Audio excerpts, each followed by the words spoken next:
Hello friends, कैसे हैं आप लोग।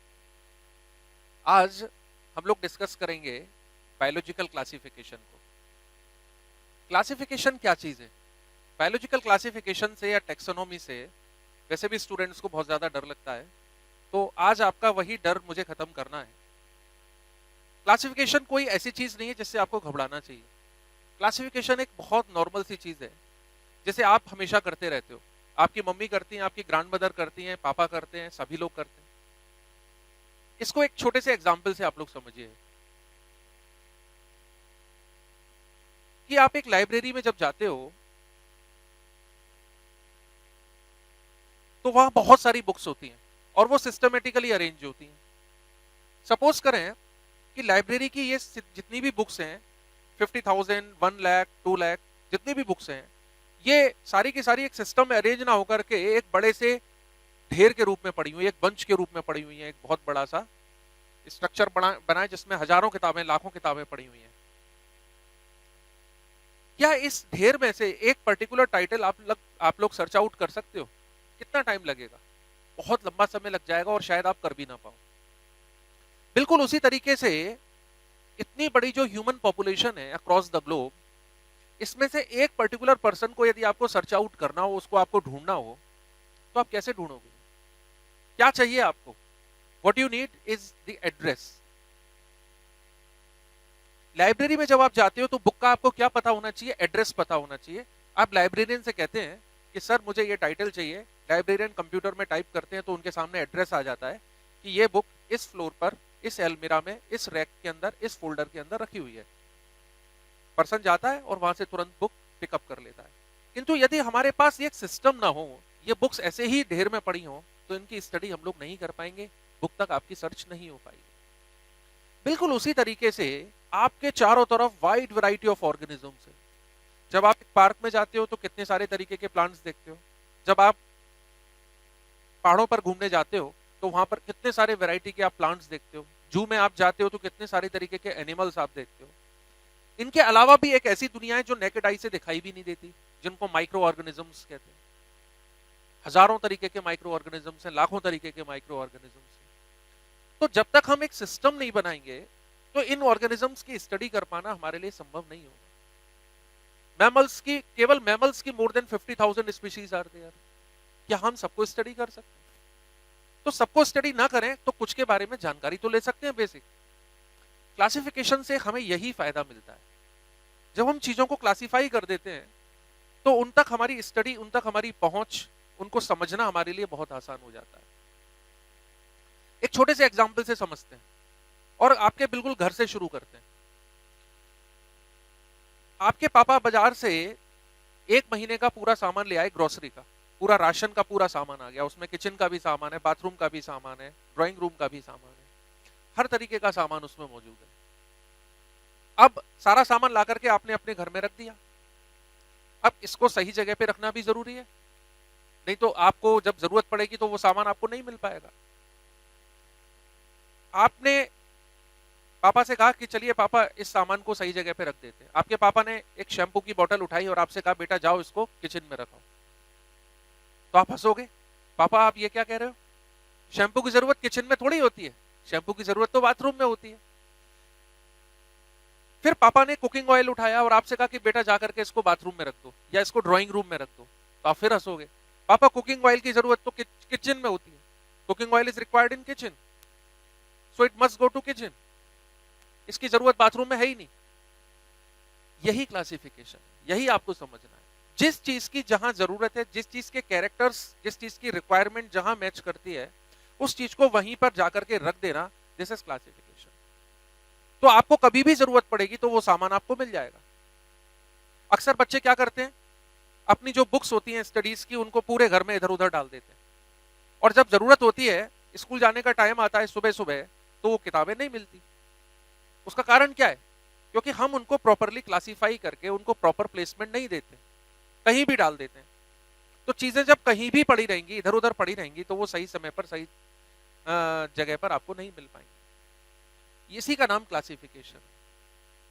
तो जब हम क्लासिफिकेशन कर रहे हैं तो इस मैकेनिज्म को आप जरा डिटेल में समझने की कोशिश करिए। सपोज करें कि पापा ने जब कुकिंग ऑयल उठाया और आपसे कहा कि जाकर के बेटा इसको बाथरूम में रख दो, तो आपने क्या कहा कि नहीं पापा, ये कुकिंग ऑयल है, ये शैम्पू नहीं है, इसकी जरूरत बाथरूम में नहीं है, इसकी जरूरत किचन में,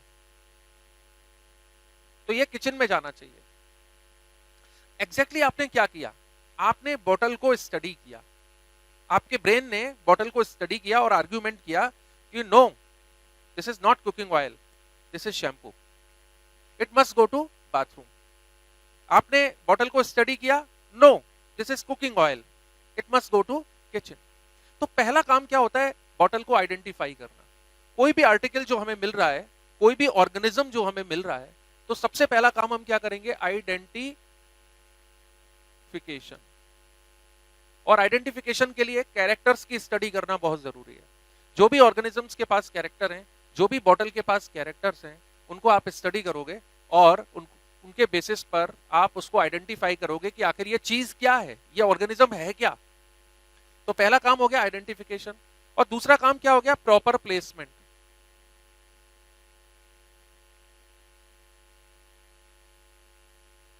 जब आपने चीज को आइडेंटिफाई कर लिया तो फिर आप उसको सही जगह पर प्लेस करोगे। कि सपोज करें कि आपने एक ऑर्गेनिज्म ढूंढा जिसमें जॉइंटेड लेग्स हैं, काइटिनस एक्सोस्केलेटन है, तो आपको लगा कि ये आर्थ्रोपोडा का एनिमल हो सकता है, तो आपने फिर जाकर के उसको आर्थ्रोपोडा में प्लेस किया। यदि आपने कोई एनिमल ऐसा देखा जिसके पास मेमोरी ग्लैंड्स हैं, उसकी स्किन पर हेयर है, तो आपको तुरंत पता लग गया, ओह दिस इज मैमल, तो आप उसको आर्थ्रोपोडा में प्लेस नहीं करोगे, आप उसको एनेलिडा में प्लेस नहीं करोगे, आप उसको कहां प्लेस करोगे? मेमेलिया क्लास में जाकर के प्लेस करोगे। यही क्लासिफिकेशन है। तो क्लासिफिकेशन बहुत सिंपल सी चीज है, थोड़ा सा आपको इसके लॉज समझने पड़ेंगे तो फिर तुरंत आपके लिए बहुत काम आसान हो जाएगा और फिर आपको इसमें मजा आने लगेगा। एक चीज समझ लीजिए आप लोग कि क्लासिफिकेशन यदि आपका अच्छा है, यदि आपको टैक्सोनॉमी बहुत अच्छे से आती है, तो ये समझ लीजिए कि नीट में 15 से लेकर के 20% क्वेश्चंस तो आपके बिल्कुल पक्का हो गए, क्योंकि इसका असर बहुत पूरी की पूरी बायोलॉजी पर पड़ता है।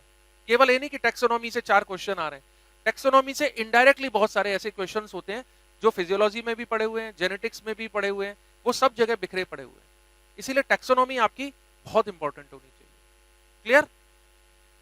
कभी कभी क्या होता है कि कोई ऑर्गेनिज्म हमें पहली बार देखने को मिल रहा है, वो ऑर्गेनिज्म आज से पहले कभी धरती पे मिला ही नहीं, क्योंकि वो फर्स्ट टाइम मिल रहा है तो उसका कोई नाम नहीं होगा, उसका कोई, जैसे कोई बच्चा घर में जन्म लेता है तो उसका कोई नाम नहीं होता, हम उसको एक नाम देते हैं। बिल्कुल उसी तरीके से जब कोई ऑर्गेनिज्म पहली बार मिलता है तो हम उसको एक नाम भी देते हैं, and that art is known as nomenclature. यदि इन तीनों चीजों को मिला दिया जाए तो इसी को हम क्या कहते हैं? Taxonomy, that is science of classification.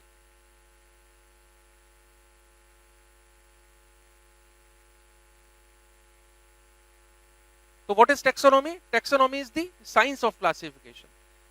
Taxonomy में हम क्या चीज स्टडी कर रहे हैं? वो सारे लॉज, वो सारे रूल्स जो ऑर्गेनिजम्स को क्लासिफाई करने में इस्तेमाल हो रहे हैं।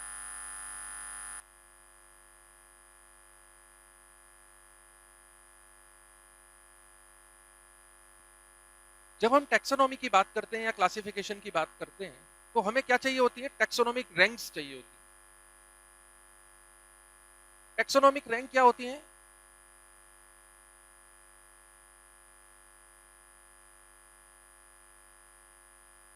इस चीज को आप फिर एक एग्जांपल से समझिए। लाइब्रेरी का ही एग्जांपल जब हम लेते हैं तो लाइब्रेरी में जब हम जाते हैं तो बुक्स किस तरीके से अरेंज होती हैं? अलग अलग सेक्शंस में अरेंज होती है ना। साइंस की बुक्स का सेक्शन अलग है, आर्ट्स की बुक्स का सेक्शन अलग है, क्लास वाइज सेक्शंस अलग हैं, स्पोर्ट्स की बुक्स जो होती हैं, मैगजीन्स जो होती हैं, उनका सेक्शन अलग है। तो अलग अलग सेक्शंस हैं। जब आप साइंस के सेक्शन में जाएंगे तो वहां फिर आपको फर्दर सेक्शंस और मिलेंगे। एक फिजिक्स का होगा, एक बायोलॉजी का होगा, एक केमिस्ट्री का होगा, है ना। फिर उसमें भी जब आप बायोलॉजी में जाएंगे तो उसमें आपको और फर्दर सेक्शंस मिल सकते हैं कि जेनेटिक्स का अलग हो सकता है, फिजियोलॉजी का अलग हो सकता है, टैक्सोनॉमी का अलग हो सकता है। तो ये जो अलग अलग सेक्शंस हैं इन्हीं को कहते हैं टैक्सोनॉमिक रैंक्स। दूसरे एक एग्जांपल से समझते हैं। जैसे कि आपको किसी ह्यूमन बीइंग को खोजना है इस धरती पे, तो आपको क्या पता होना चाहिए? सबसे पहले आपको पता होना चाहिए कि ये किस कंट्री का है। तो कंट्री क्या हो गई? एक टैक्सोनॉमिक रैंक हो गई, ठीक है।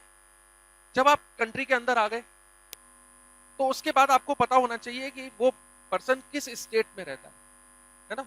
तो स्टेट यदि आपको पता लग गया तो ये दूसरी टैक्सोनॉमिक रैंक हो गई। तो ये बड़ी टैक्सोनॉमिक रैंक है, ये उससे छोटी टैक्सोनॉमिक रैंक है। जब हम स्टेट में आ गए तो फिर हमें यह पता होना चाहिए कि वो किस डिस्ट्रिक्ट में रहता है, ये भी एक टैक्सोनॉमिक रैंक है, किंतु ये टैक्सोनॉमिक रैंक छोटी है।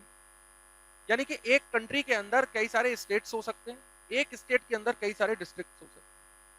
डिस्ट्रिक्ट के अंदर जब आप आ गए तो आपको एरिया पता होना चाहिए या मोहल्ला पता होना चाहिए कि भाई ये कहां रहता है। उसके बाद फिर आपको हाउस नंबर पता होना चाहिए, ये भी एक टैक्सोनॉमिक रैंक है। एक हाउस के अंदर कई सारे लोग हो सकते हैं, 5 पीपल हो सकते हैं, 10 पीपल हो सकते हैं। उसके बाद फिर आपको उस पर्सन का नेम पता होना चाहिए। यदि आप कोई लेटर डालोगे इस तरीके से लिख करके तो वो लेटर पोस्टमैन उसको पहुंचा देगा, तो उस पर्सन तक हमारी रीच हो जाएगी। तो ये जो है ना, इसको हम क्या बोलेंगे? Taxonomic rank. और ये रैंक आप देख रहे हैं बड़े से छोटी होती जा रही है। एक कंट्री में बहुत सारे स्टेट्स, एक स्टेट के अंदर बहुत सारे डिस्ट्रिक्ट्स, एक डिस्ट्रिक्ट के अंदर कई सारे एरियाज हैं, एक एरिया के अंदर कई सारे हाउसेज हैं, और एक हाउस के अंदर कई सारे पर्सन्स हैं जिनके अलग अलग नाम हैं। एक पर्टिकुलर नेम तक पहुंचने के लिए आपको ये सारी चीजों की जानकारी होनी चाहिए। यही क्या है? एड्रेस है। और ये जो टैक्सोनॉमिक रैंक्स हैं इनको हम क्या बोलते हैं? टैक्सा। सिंगुलर क्या हो जाएगा? टैक्सोन। तो ये जो अलग अलग टैक्सा हैं ये बड़े से छोटे के सीक्वेंस में अरेंज हैं, और इसको हम कहते हैं टैक्सोनॉमिक हायरार्की। तो टैक्सोनॉमिक हायरार्की का मतलब समझ में आया? बड़े से छोटे के क्रम में अरेंज होना। तो उसी तरीके से जब हम ऑर्गेनिजम्स का क्लासिफिकेशन करते हैं तो उसमें क्या चीज पाते हैं कि सबसे पहले बड़ी रैंक आएगी, उसके बाद उससे छोटी रैंक, फिर उससे छोटी, फिर उससे छोटी, और फाइनली हम लोग जीनस और स्पीशीज तक पहुंचे। एक एग्जाम्पल लेकर के समझते हैं इस चीज को।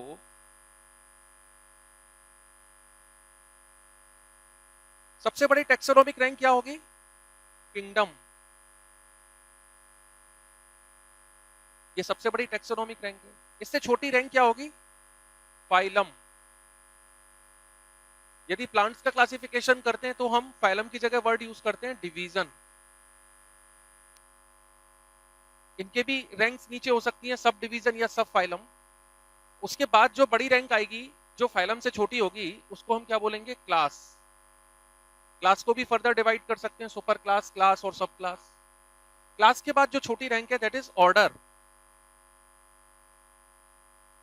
ऑर्डर से जो अगली रैंक है दैट इज फैमिली, और फैमिली के बाद जीनस, और फिर फाइनली स्पीशीज। तो इस तरीके से ये मेजर रैंक्स हैं जिनको आपको समझना है। किंगडम, फाइलम या division, third class, fourth order, fifth family, 6 genus and 7 species. यदि ये आपको 7 मेजर रैंक्स पता हैं तो आप उस ऑर्गेनिज्म तक आसानी से पहुंच सकते हैं।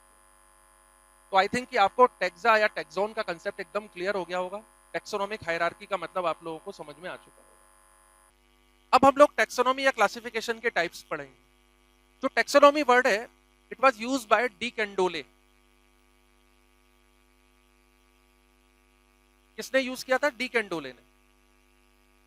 आज की डेट में हम लोग बहुत ज्यादा मॉडर्न हो चुके हैं, हमारे पास बहुत सोफिस्टिकेटेड इंस्ट्रूमेंट्स हैं, ऑर्गेनिजम्स को स्टडी करने के लिए हमारे पास बहुत सारे डिवाइसेस हैं। तो आज की डेट में एक नया वर्ड और प्रचलन में है जिसे हम कहते हैं सिस्टेमैटिक्स।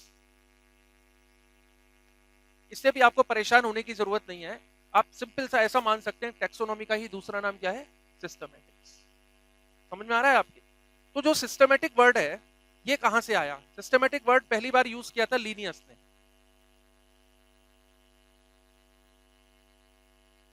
किसने यूज किया था? लीनियस ने। इन्होंने एक बुक भी लिखी थी सिस्टम ऑफ नेचर, आप सब लोग जानते हो, जिसमें उन्होंने ऑर्गेनिजम्स को क्लासिफाई करने का प्रयास किया था। बाद में इन्होंने बाइनोमियल नोमेनक्लेचर भी प्रपोज किया था, जिसको हम लोग अपने अगले वीडियो में समझने की कोशिश करेंगे। तो सिस्टमेटिक्स को आप दो पार्ट में डिवाइड कर सकते हो, ओल्ड और न्यू या नियो। ओल्ड सिस्टमेटिक्स क्या है?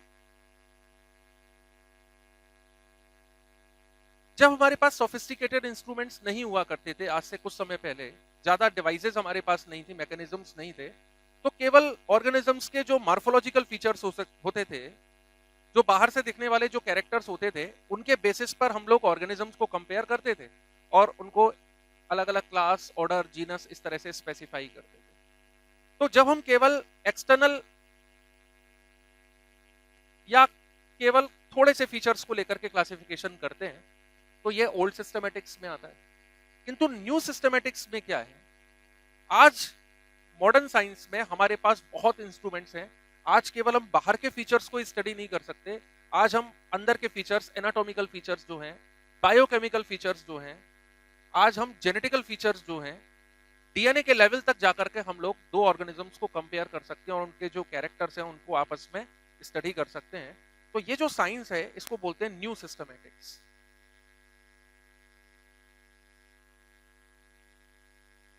ऑल पॉसिबल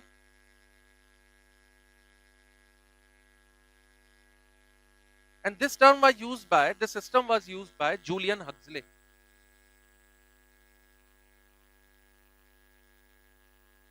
तो आई थिंक आपको डिफरेंस समझ में आ चुका होगा, ओल्ड सिस्टमेटिक्स क्या है और न्यू सिस्टमेटिक्स क्या है। अब हम लोग देखते हैं क्लासिफिकेशन के टाइप्स।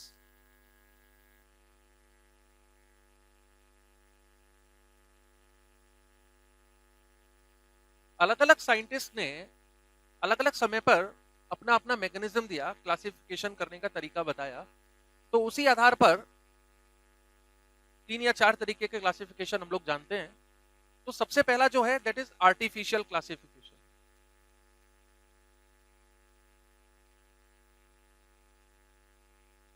आर्टिफिशियल क्लासिफिकेशन में बेसिकली है क्या कि ऑर्गेनिजम्स को जब हम क्लासिफाई करते हैं तो केवल एक या दो कैरेक्टर कंसीडर करते हैं, एक या दो कैरेक्टर के बेसिस पर हमने ऑर्गेनिजम्स को क्लासिफाई कर दिया। इस तरह का क्लासिफिकेशन बहुत ज्यादा रिलायबल नहीं होता। प्लाइनी एल्डर ने इस तरह का क्लासिफिकेशन पहली बार प्रपोज किया, बाद में लिनियस ने भी प्लांट्स का क्लासिफिकेशन किया, फ्लावरिंग प्लांट्स का, केवल स्टेमन और कार्पल के बेसिस पर उन्होंने सभी प्लांट्स को 24 क्लासेस में क्लासिफाई कर दिया।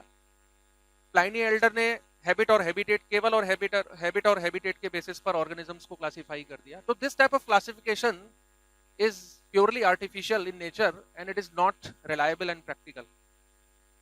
इसको आप छोटे से एग्जाम्पल से ऐसे समझ सकते हो कि एक क्लास के अंदर 100 स्टूडेंट्स हैं और हमने केवल इस आधार पर और स्टूडेंट्स को क्लासिफाई कर दिया कि जो यूनिफॉर्म में आए और जो यूनिफॉर्म में नहीं आए, केवल एक कैरेक्टर के बेसिस पे। तो क्या हम कह सकते हैं कि ये ज्यादा अच्छा क्लासिफिकेशन है? नहीं। क्या हम ये कह सकते हैं कि सारे इंटेलिजेंट बच्चे एक साथ आ गए? क्या हम ये कह सकते हैं कि सारे वो बच्चे एक साथ आ गए जिन्होंने 80+ मार्क्स ऑब्टेन किए? नहीं। तो क्योंकि केवल हमने एक ही कैरेक्टर के बेसिस पे क्लासिफिकेशन किया है, तो सिमिलैरिटी जो स्टूडेंट्स में आएगी वो बहुत ज्यादा नहीं आ पाएगी। तो इसी तरीके से आर्टिफिशियल क्लासिफिकेशन बहुत अच्छा क्लासिफिकेशन नहीं है। दूसरा क्लासिफिकेशन होता है नेचुरल क्लासिफिकेशन।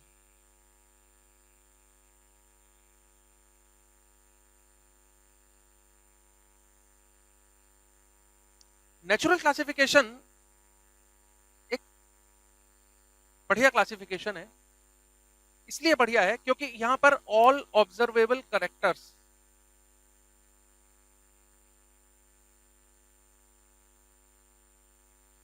एक साथ कंसीडर किए जा रहे हैं। जो जो भी मॉर्फोलॉजिकल कैरेक्टर्स हमें मिल रहे हैं ऑर्गेनिजम्स के बीच में, उनको हम कंपेयर कर रहे हैं और उसके बेसिस पर डिसीजन ले रहे हैं कि इनको किस क्लास में जाना चाहिए। तो क्योंकि नंबर ऑफ कैरेक्टर्स काफी ज्यादा हैं, तो ज्यादा अच्छी सिमिलैरिटी ऑर्गेनिजम्स के बीच में डेवलप होगी और इस क्लासिफिकेशन को इसीलिए नेचुरल क्लासिफिकेशन कहा गया है। इसका एग्जाम्पल हो सकता है बेंथम और हुकर का जो क्लासिफिकेशन है,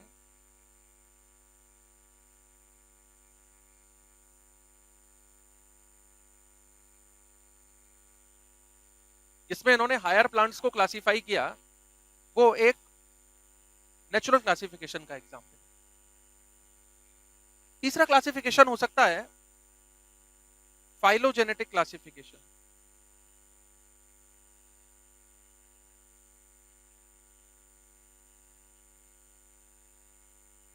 इसको क्लैडिस्टिक्स भी बोलते हैं।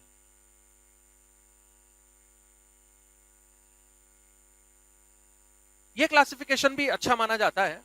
इसमें ऑर्गेनिजम्स को उनकी इवोल्यूशनरी हिस्ट्री के बेसिस पे क्लासिफाई किया जाता है। पहले इवोल्यूशनरी हिस्ट्री ऑर्गेनिजम्स की निकाली जाती है, फिर ये देखा जाता है कि सोर्स इनका सेम है या नहीं है। ऑर्गेनिजम्स कहां से एक दूसरे से डाइवर्ट होना शुरू हो गए, इनके एंसेस्टर्स किस तरीके के हुआ करते थे, इनका फॉसिल रिकॉर्ड किस तरीके का है। तो ये जो सारी सिमिलैरिटीज हैं जो इवोल्यूशन पर बेस्ड हैं, इनको जब कंबाइन करके क्लासिफिकेशन करते हैं तो इसको हम बोलते हैं फाइलोजेनेटिक क्लासिफिकेशन। ये जो क्लासिफिकेशन है, it was introduced by Engler and Prantl.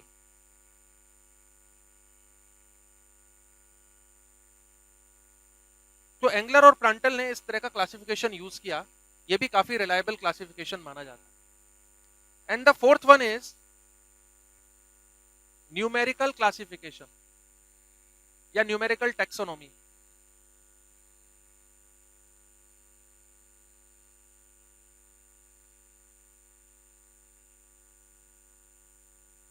इसको हम फेनेटिक्स भी बोल सकते हैं। ये मॉडर्न क्लासिफिकेशन है, ये आजकल का क्लासिफिकेशन है। इसमें हम लोग क्या करेंगे, ये न्यू सिस्टमेटिक्स का भी एग्जाम्पल है। इसमें हम लोग क्या करेंगे कि मैक्सिमम नंबर ऑफ कैरेक्टर्स जो भी हमको अवेलेबल हो सकते हैं, केवल मॉर्फोलॉजिकल नहीं बल्कि anatomical, biochemical, genetical, at the level of DNA, जितने भी कैरेक्टर्स हमें दो ऑर्गेनिजम्स के बीच में मिल सकते हैं उनको हम कंपेयर करेंगे। और कंपेयर करने के बाद इनको कंप्यूटर में डाला जाएगा। कंप्यूटर ये बताएगा कितने कैरेक्टर मैच करते हैं, कितने कैरेक्टर मैच नहीं करते, यानी कि कितने परसेंट सिमिलैरिटी है। इसके बेसिस पर जब हम डिसीजन लेंगे तो ये ज्यादा रियलिस्टिक होगा, ज्यादा ठीक होगा। तो इस तरह के क्लासिफिकेशन को हम लोग बोलते हैं फेनेटिक्स। तो मेरे को ऐसा महसूस हो रहा है कि आप लोगों की समझ में बहुत अच्छे से आ चुका है कि क्लासिफिकेशन आखिर है क्या, और इससे बिल्कुल भी आपको डरने की जरूरत नहीं। ये जो लॉज हैं, ये जो जानकारी आपको मिली है, इसको आप बार बार देखिए। कई बार जब आप वीडियो देखेंगे तो ये सारी चीजें आपके दिमाग में बहुत अच्छे से आ जाएंगी। अगला जो हमारा टॉपिक होगा वो होगा बाइनोमियल नोमेनक्लेचर, क्योंकि जब तक हम ऑर्गेनिज्म को नाम नहीं देंगे तब तक फिर आगे बात बढ़ेगी नहीं। तो नेक्स्ट वीडियो होगा बायोलॉजिकल नोमेनक्लेचर, उसको आप लोग जरूर देखिए। और इसका सबसे अच्छा तरीका क्या है कि इस चैनल को आप लोग सब्सक्राइब कर लीजिए, और लगातार जब आप वीडियो देखेंगे तो आपके अंदर एक अलग ही कॉन्फिडेंस डेवलप होगा। Wish you all the best.